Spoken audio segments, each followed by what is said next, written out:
Welcome to the Aerospace Advantage podcast. I'm your host, John Baum.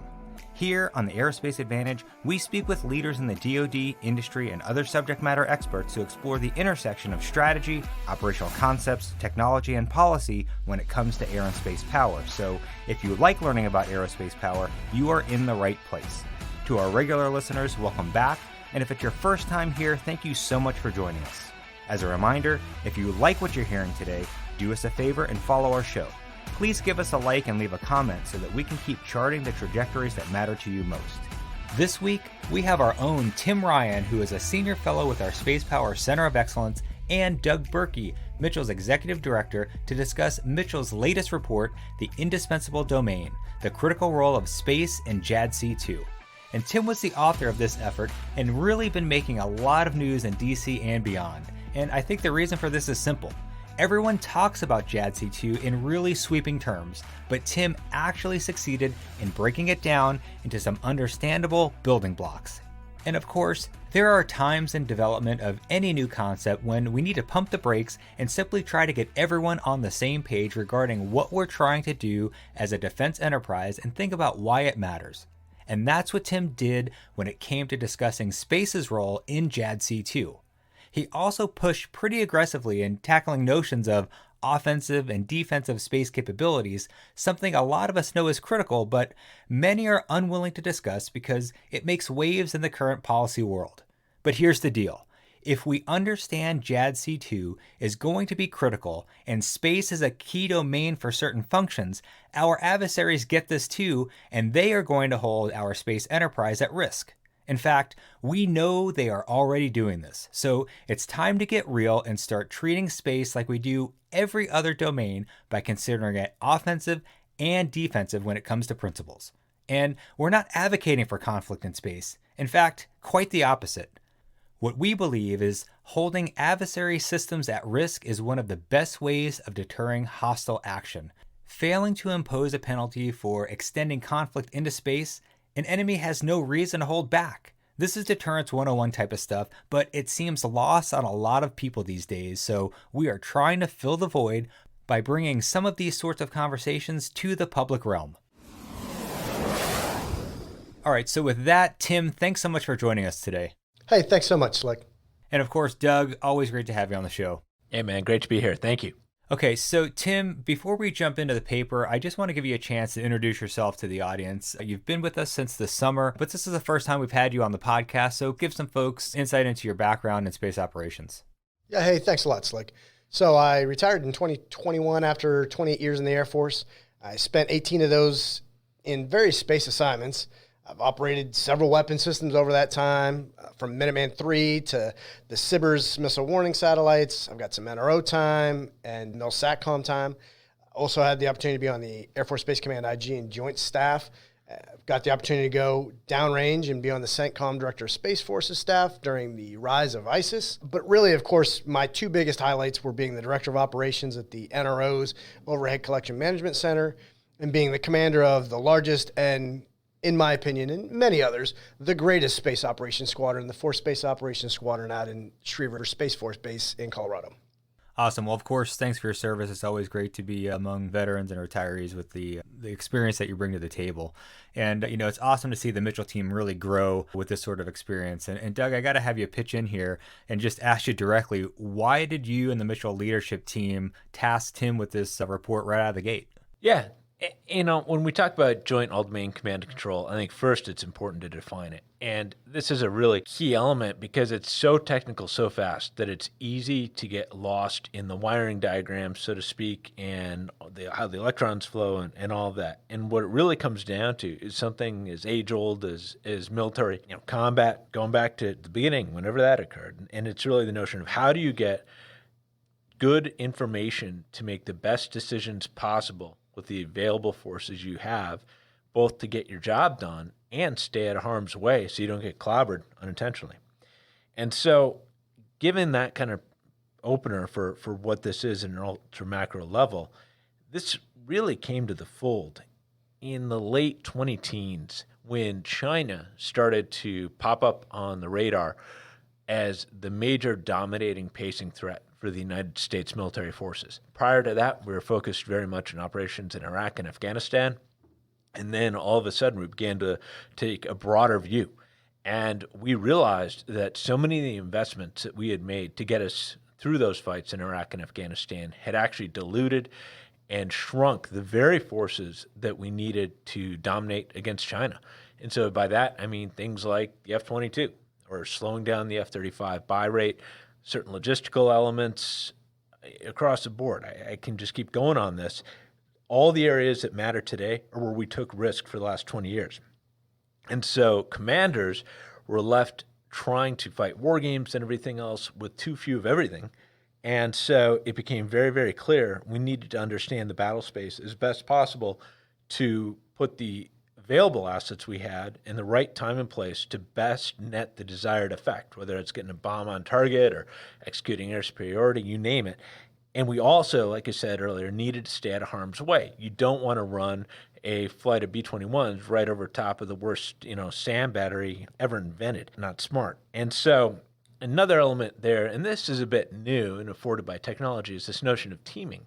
It's that through networks, we can have disparate assets that are not co-located in any terms we would really think about, separated by hundreds of miles quite often, come together at a given time and place to best net a combined effect. So it could be pulling satellite data that is going to aircraft overhead that are helping cue a missile coming off of a ship that's, offshore. That was very difficult to do in the past, if not impossible. The technology now with the links and all is there, but it really comes down to this information dominance that we've got in play. And then you overlay the factor that we're looking at the Pacific, and that is such a massive region. It dilutes what was already a small force even further. And so it really drove home the need, right time, right place for what few assets we had to best net the objectives. And that's really kind of the imperative that launched this thing, is that commanders had a huge problem ahead of them, and they didn't have the tools they really needed to get the job done the way they'd always done it. And so they had to get smarter. And so that's what has been the imperative here all along. And I agree with that. I think it is essential, and I do believe in this vector. Yeah, it's funny, something that you said, Doug, especially being tied up for 20 years in Iraq and Afghanistan. And, I always argue it's really been 10 years before that, because we never left the Middle East. When we went there for the first Gulf War, supporting at least the Air Force didn't, the southern and the northern no-fly zones. But so much has happened in space where that has become a domain, right? So, Tim, obviously you get this assignment that Doug and the leadership have had you focus on.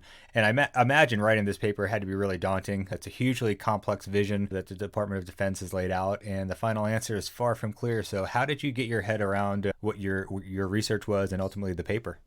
Yeah, no, you're exactly right. You can imagine taking these on and, something small, just taking space in JADC2 and figuring out how we're going to be able to utilize it. We'd like you to have you boil that ocean right away, Tim. It takes a while. Exactly. So I got to be honest with you, in many regards, the way I first started to look at it was, you take John Boyd's classic OODA loop, right? You apply it to modern warfare, cross the joint force with the attributes of the information age that we live in. And so when I start to take that view of it, I started to develop, and I've got it on some of the slides that I've briefed out on this, is, almost a triangle of taking the ability of these different sensors, taking the processing power. You have to have human actors in the decision sphere somewhere to understand that battle space, and then knitting it together by a robust communication layer. So I tried to break it down, right, for an operator like me, to the simplest ways to be able to look at it. So we need to be able to collect the information from any sensor, any domain, rapidly transmit it across vast physical distances, process it, be able to support dynamic battle management, and increase the commander's decision time, make sure that gets the right information, right warfighter, at the right time to achieve the desired effect. Oh, by the way, all at a global scale. So no big deal. And so you start to kind of piece all of that together. I chose to be able to look at it from our pacing threat, if you will, to be able to scale it back and not take off that big of a bite.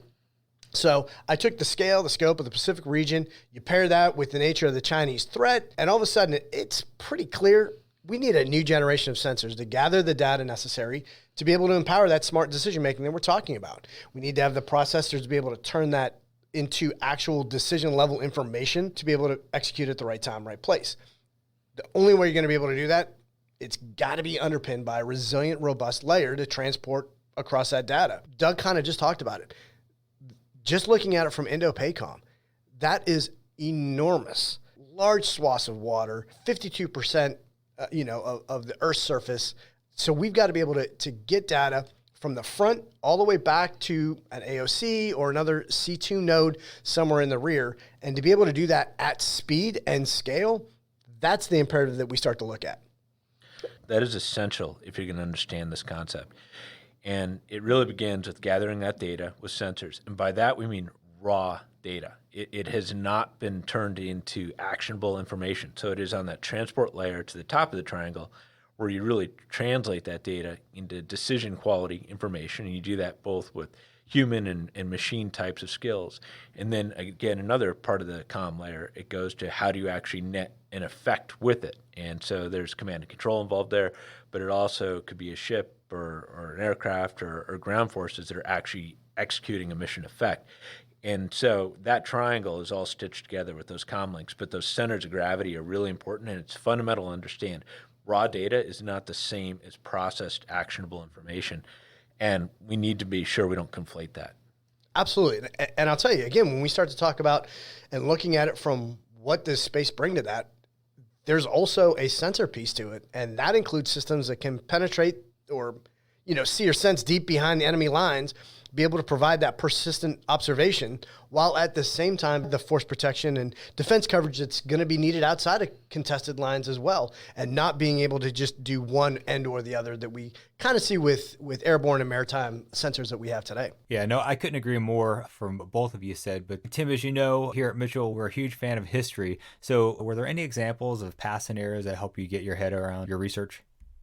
No, hey, Slick, appreciate that. Doug and I had a lot of fun, and I air quote fun, having discussion and kind of coming up with different examples on this. But, World War I, you take a look at that. That's your classic no information network. We launched large mass of aircraft out looking for other aircraft for the enemy to be able to destroy it. So that's straight up brute force on brute force without a lot of information driving them to the right place, right time, and any effect. Now, you flash forward a little bit, and you look at the Battle of Britain. Now, all of a sudden, you've got an information-driven enterprise. Let me talk to you about that. So you take a look at that. That's how information decision superiority can be a deciding factor in conflict, is what we see there. So you have an outnumbered RAF. They're going up against a much larger, massing German Air Force, utilizing their radars to collect the data. They then take that data, they process it into actionable information and relay it back to the air crews through the C2 channels of the day. Bottom line, now you have a system that allows for posturing of fighter aircraft at the right time and place to defend the homeland while avoiding the zones of risk. Doug talked about that a little bit ago. That's exactly what we're looking to be able to do. Right time, right place, right warfighter, right shooter, if you will, to be able to have the desired effect that you want, but you also want to be able to avoid those zones of risks and being able to take that information in and being able to process it and putting it back out. So that's kind of the historical view that we looked at from building this.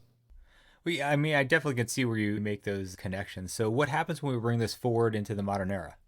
Yeah, I think it's a zone where actually all the building block elements that Tim outlined with Battle of Britain, in many ways, they still exist from a big picture effect perspective. It's just that technology has made everything so much more powerful. So back then, you had the chain home radars, you had ground observers collecting this data. Well, now you've got tremendously powerful sensors with a variety of systems. Obviously, just look at the power that an ESA radar on a fighter has today. My gosh. You then look at the comms networks that we have in their global networks. They're unbelievably sophisticated. And the processing power, obviously, is huge in terms of the mass quantity of data that it can process through to give you that decision quality information. And then you look at all the decision aids we have in a command center and all of that. So it's just far bigger and more potent, and it's faster because you can really churn through this stuff in split-second timing. Now, I think the challenge here, though, is, and I said this earlier, people get tripped up on the sophistication of the technology, and it is always important to take this to kind of first order principles, and that's why that model is important. The historical analogy is important. This is not new. We've been doing this for decades, and this is how forces have won for decades. And guess what? We are now the Royal Air Force facing that huge German Luftwaffe kind of scenario in China. We've got very few assets, less than 200 F-22s, not nearly enough F-35s. We've got 20 B-2s until B-21 comes online. I mean, we have got to maximize the utility we're getting out of these. And so that's where it all comes into play. But it really is kind of that first order approach to it. I think there are questions of protocol, and we'll get to this later in a conversation, but with these new technologies, it does open up new approaches. Just because you can technologically doesn't make sense in terms of kind of good organizational behaviors and all of that, because we're now in an era of global connectivity. But we'll get to that later. Yeah, no, and I was going to say, you mentioned just how vastly different. And so literally, I want to bring Tim in on talking about how space affects us and understand where it fits and what are the functions you think we're going to execute on when we're talking about being on orbit when it comes to JADC2 and why. Yeah, now, let me be clear. Warfighting in the space domain will determine the outcome of future conflicts. This is a really, really simple concept. Success in war, and I write about this in the paper, it's going to go to the side that possesses the superior battle space knowledge and is able to make the decisions more effectively and more efficiently and closes those kill chains faster. Now, technologies on orbit are pivotal. It secures this advantage, and especially when we are talking about what we talked about in this paper, which is the sensors and the connectivity. I talked about this when I did the rollout, and I think that this is an important point. This concept that we talk about, JADC2, that is not a singular program or capability. It comes down to being able to utilize the right mix of capabilities to be able to get that relevant information to each warfighter at the right time at a global scale. Now, when you take a look at that, really honestly, only the space domain can move the information at the speed, size, and range required of an effective JADC2 architecture. We've talked about it a couple times now, just in the podcast when we talk about just Indo-PACOM's AOR. It's enormous. 100 million square miles. I think I mentioned it earlier. It's like 52% of the Earth's surface. This is clearly going to require some teaming for operational success. We've got to be able to focus on movement and maneuver across the vast distances, operate dispersed locations that, quite frankly, they're going to be, just to be able to be minimally survivable, those forces are probably going to be separated by hundreds or thousands of miles of water. Simple map look drives us that way. So in other words, we're going to need the data to be collected, processed, moved at speed, scale, and range to be able to enable those warfighters. Oh, by the way, let's make no mistake, all the while we're trying to be able to do this and get this set up, the enemy is going to be doing everything in its power to disrupt those functions. All right, Tim, no, I do appreciate that. And I really want to dig into some more by beginning with data collection. How do we do this today? And how do you see the future of JADC2 or the JADC2 world executing it in the future? Yeah, no, I appreciate that. I think it's important to maybe look at it from a couple different vantage points, if you will, primarily strategic, operational, and tactical. Strategic decision-making, as we know, that demands a level of data that you can now make these big picture assessments. And so it's a lot of data that is needed for those decision-making processes. Operational users, while that demand is going to be a little bit, smaller as far as what they want things that are going to inform the plans. It can be developed over days, maybe even hours. Tactical users, they need that to be able to flow in within minutes and seconds to be able to execute. So the enterprise with satellites and the other pieces of information and sensing data are going to be more attuned to that big picture strategic level from a data requirement, but you need to be able to think of things going all the way to a targeting pod on a fighter or a bomber that can kind of shape those minute-to-minute level actions. So there's obviously an overlap between those platforms and the demand signals are there. So generally speaking, we've got data collectors on orbit. There's manned aircraft like the U-2, unmanned counterparts like Global Hawk or sensor shooters like MQ-9s.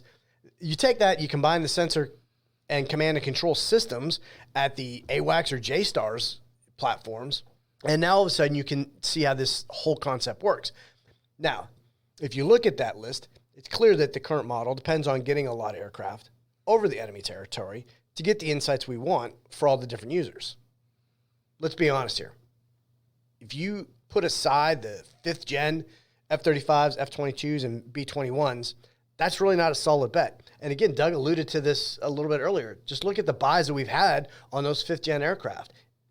Clearly, there's not enough of them in the inventory to be able to do that. So most of our airborne sensors, they're going to be driven back far away from where we want them to be. So what do we got to be able to do? Put sensors in space. It offers a unique value proposition. You can have them not only looking deep behind enemy lines, but they're also going to be able to provide force protection and defense data that is going to be needed for the maritime and the airborne assets that will be flying outside of that area. So you need to be able to have now a demand signal that needs all of that information as it's provided, and you cannot flood that zone with existing systems that we have today. Well, Tim, I know we're talking about data, but you also talk about communication linkages in your report too, right? So absolutely.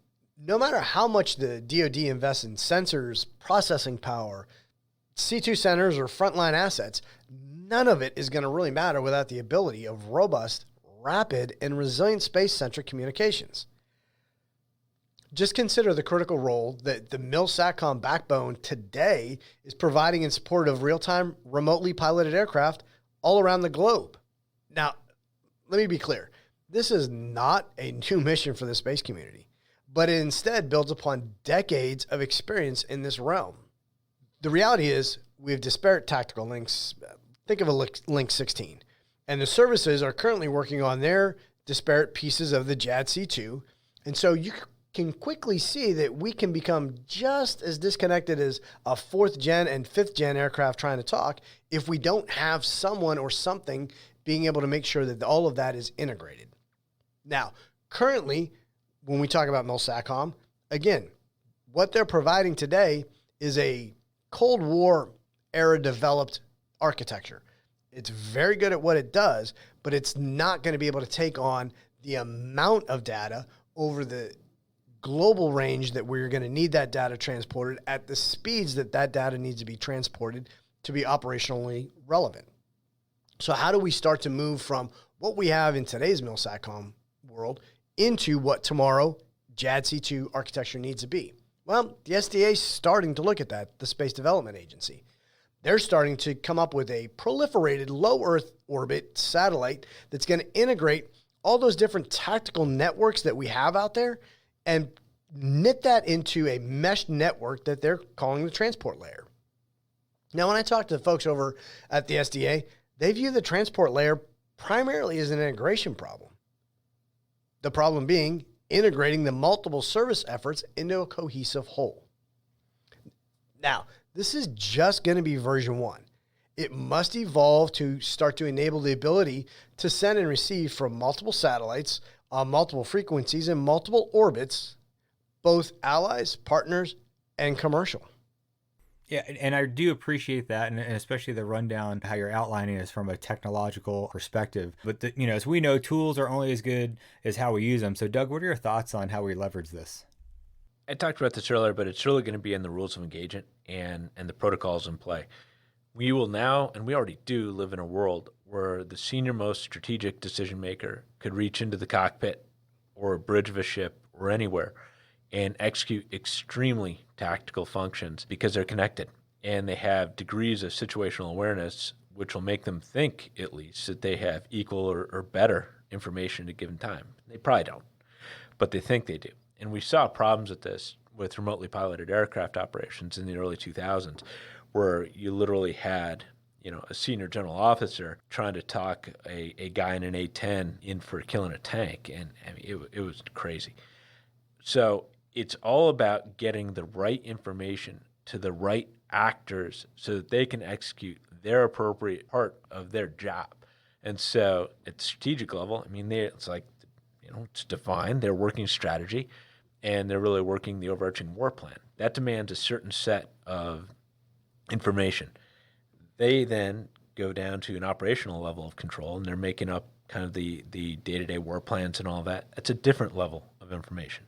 And then what that person that is really at the front lines needs is far more tactical. And they are aided also by battle managers and Now those guys are and gals are in JSTARS and AWACS, but that, it's going to evolve technologically. But the point is, if you are focused on what happens in minutes and seconds, that is one lane of kind of the feeds you need and who you need to be hooked to. If you're focused more days, weeks, that's a different chain. You're going to think differently, and you're developing different products. And so these need to be segmented very carefully to respect those roles. You need all of them. This isn't saying somebody is more important than another. No, it's an ecosystem you're trying to sustain. What you don't want to do is conflate lanes of responsibility. It'll just load up the system and it'll collapse. I mean, we've seen this in history. And so that discipline is going to be essential in making this system work and yielding something that actually makes us better, not bogging us down. It's like if you watch 20 TV stations all at the same time, you're not watching anything. It's just noise. Well, the same with all these information flows. You've got to be very careful on how you work all this. Yeah, I'll tell you, Doug, we've talked about it here. There is I think just a natural thought process that, oh man, JADC2 and a JADC2 architecture, I'm going to have so much data as a decision maker. It's really going to make my decision-making process robust, and I'm just going to be able to do that. That's not what JADC2 is all about, is not collecting all of the data, being able to send all of that to everybody. That's absolutely the wrong way, and your summary is really good. That's exactly the wrong way to look at it. We need to be able to make sure that we're getting the right data to the right warfighter so that it enhances whatever the role of that warfighter is at that point in time from an effects perspective of that. Slick, think about it when you were in a cockpit. Imagine if you were able to take in, we'll use Doug's example, of 20 channels of TV. Imagine if you're sitting in a cockpit and that's the amount of data that you have flowing in. You don't have time to be able to think about anything else. What you need is the data at that point in time that enables you to be able to put that missile on the right target at the right timing and tempo to be able to get the desired effect that you want. That's what JADC2 wants to enhance at the three different levels that Doug was talking about. Definitely got it. And I appreciate the breakdown, but we talked so much about space. Does this mean that these missions, this data collection and comms links will all become, space executed in the future? So let's look at this from a few different views. Strategic, operational, and tactical specifically. Strategic decision-making demands a level of data to yield information that will allow for big picture assessments.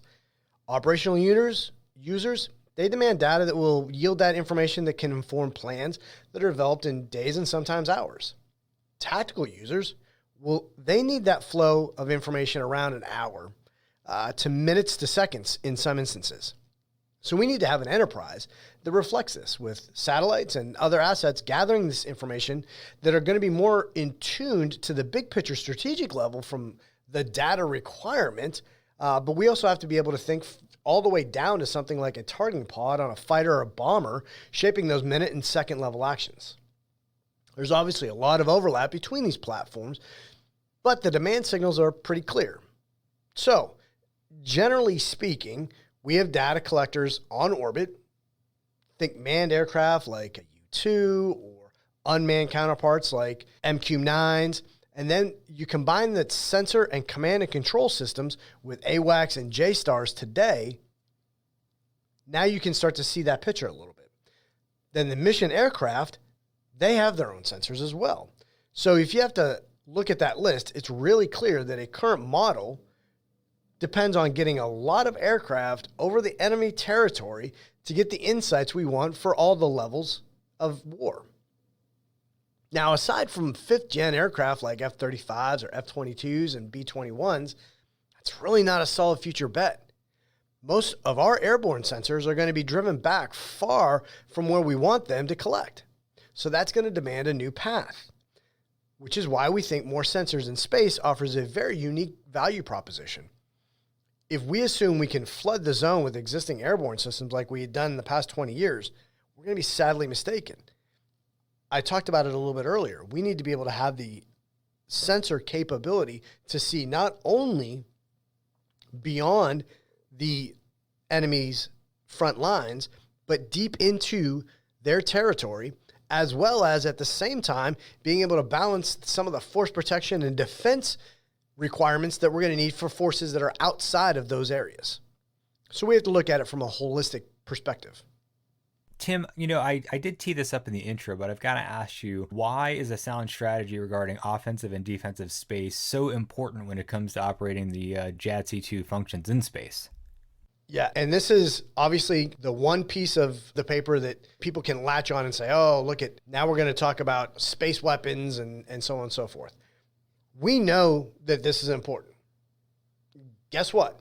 So does the Chinese. And so the example that I used before was shooting down a B-21 or sinking a carrier would be a very bad day for the U.S. But taking out these critical nodes, that's debilitating. Right now, we don't have backup transport layers just laying around that we can continue on with the mission on that. What I argue is these sensor nodes on orbit, the space transport layer, it's got to be hardened. It's got to be deployed in a proliferated, networked way. The system resilience measures need to be underpinned all the way through the development. That includes rapid reconstitution, something that we're just now starting to wrap our heads around of what that looks like, because at the end of the day, mission assurance, that's the main objective of this environment that we're going into. So even if the Space Force is defending a well-designed JADC2 space transport layer, as an example, with robust defenses, and they've got amazing space domain awareness, the Space Force still is going to need weapon platforms to defend and defeat any incoming attacks. Now, it's very easy for people to automatically just go to, oh, he's going to talk about direct descent ASATs. Nope, I think that ASATs are a lot more than that. There can be on-orbit capabilities, right? Let's just utilize what our pacing threat has. So it's out there that the Chinese have satellites that have robotic arm capabilities. What could they be doing with that? They could rip off a solar panel or disable a satellite that's on orbit. So it's not necessarily going to be that direct descent ASAT. Our adversaries have shown that they have the capability to do a direct descent ASAT, so we can't just dismiss that. They've tested that capability, and so we've got to be able to be aware of that. So there's a lot of unpacking that comes from something that is an ASAT, if you will. However, here's the bottom line. Regardless of what that weapon is, without a credible deterrence capability, our adversaries may be willing to gamble a relatively minimal blowback to attack and permanently take out the essential U.S. space-based capabilities. Now, this is important. We do this in every domain. When someone is shooting at you, you must be able to shoot back, and the ability to self-defend is an inherent right when it comes to any domain that we're fighting a war in.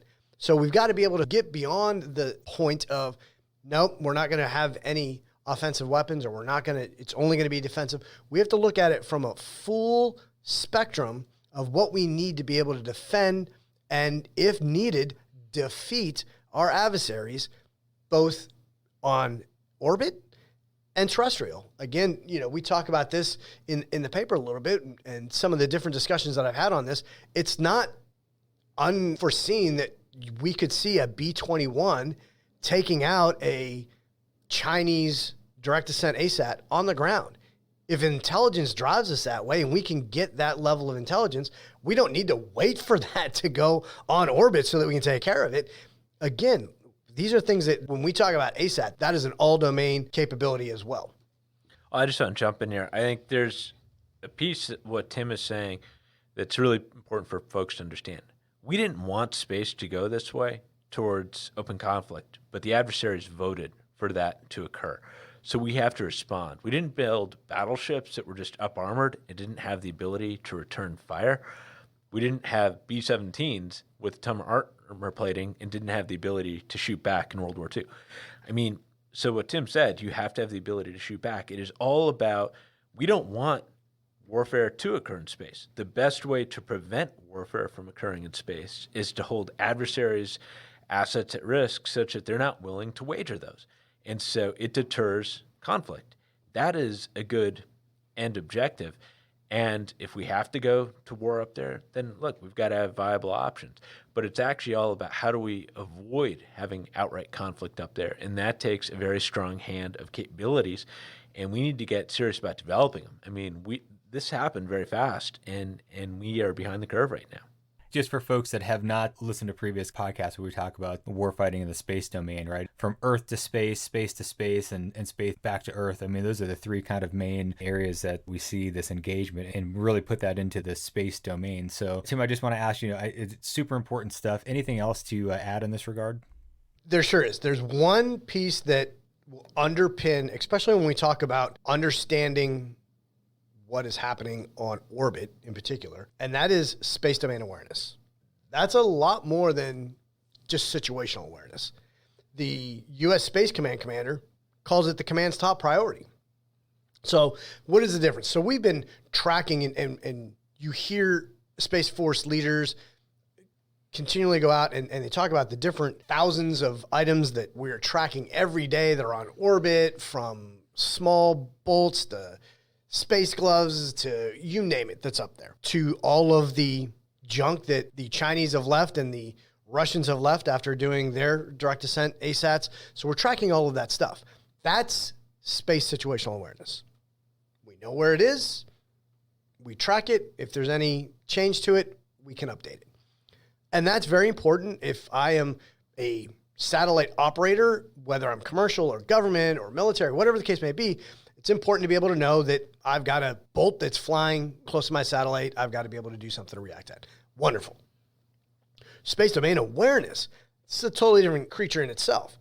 That requires not only the mapping of the physical location of the objects that are on orbit, but we have to understand, and this is from both friendly and malign actors, the intent of those assets. So I alluded to it earlier, right? The Chinese have capabilities on orbit that have robotic arms, or there's satellites within satellites, or there's all kinds of different capabilities that we're seeing our adversaries start to put on orbit. We need to not only know where that's at, that's a very important aspect, right? One might call that step one, but we also have to understand what is the capability of that asset? What's the intent of that asset as it's getting close to one of our satellites on there? So it's understanding all those pieces and parts. That is harnessing a lot more than situational awareness. That's taking intelligence and putting them directly in that, so that we've got intelligence-led, threat-based assessments going on of what we need to be able to have. That's going to enable what are we going to do in reaction. So is it going to be something that has to be offensive and we need to defeat something on orbit? Or is it something as simple as, yep, we can maneuver out of the way of that because we can do that in a timely way? So it gives that assessment to the commander to be able to make sure that he or she understands what action they need to take to the adversary. Well, Tim, I've got to ask you then, what is it going to take to make all of this vision into a reality? Yeah, so we're starting down that road now, but I think we need to take a crawl, walk, run approach to it, quite frankly. SDA, they're getting after it from that first version of starting to put up a transport layer. They're going to put up a tracking layer. Again, they've got a great model that they're getting after right now of being able to take things from drawing boards, if you will. I know I'm oversimplifying that, but from drawing boards to getting on orbit, you're talking now a small window of time, 2 years or so. That's unheard of in any acquisitions, let alone a space acquisitions program, quite frankly. So that's what we need to be able to do. But we need to take those first versions, be able to accept that they are not going to be everything to everybody in that first set of assets that we put up there. And how do we evolve from that? How do we start to trust the information flow? How do we start to trust the data links that we're having? How do we start to develop, as Doug alluded to, those filters, if you will, for the data, so that, again, we're not overwhelming any one warfighter with too much data, but we're starting to dial in what is the data that this warfighter needs, what is the data that a ship driver needs versus the data that a fighter pilot needs, and start to just evolve that. But that's got to be in a crawl, walk, run approach, so that we don't get to the point where we, quite frankly, are today, where we just put up newer versions of the same technology. And I think there's another piece, like, that's really important here. We need to be realistic about what exists today in operational capability and capacity versus what is a hope for the future.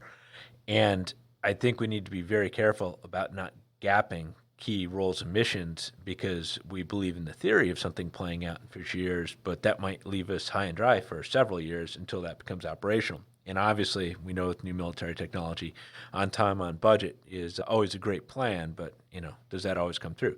So here's an example of what I'm talking about. We basically ran JSTARS E8 out of lifespan. They're all 1960s build, 707s. We've flown them hard, last 20 years of combat operation. They're done physically.